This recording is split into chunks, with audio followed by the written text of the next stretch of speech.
fachadas son rectitas, para que el agua resbale y surja por el fachada. Una cosa que yo no entiendo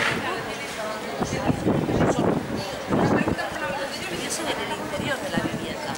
Es que es así. Porque es así, porque así evitamos que se empape la madera hincha y que el mantenimiento de esta cerrazón sea mucho más costoso.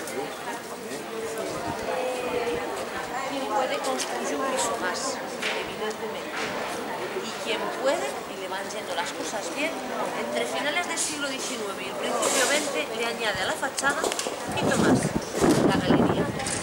Ven que son, nada, como mucho 60 centímetros, maximísimo 80 tienen las galerías. Sin embargo, es una inversión tremenda, porque son sistemas de calefacción. Por eso se ubican en los últimos pisos de las viviendas.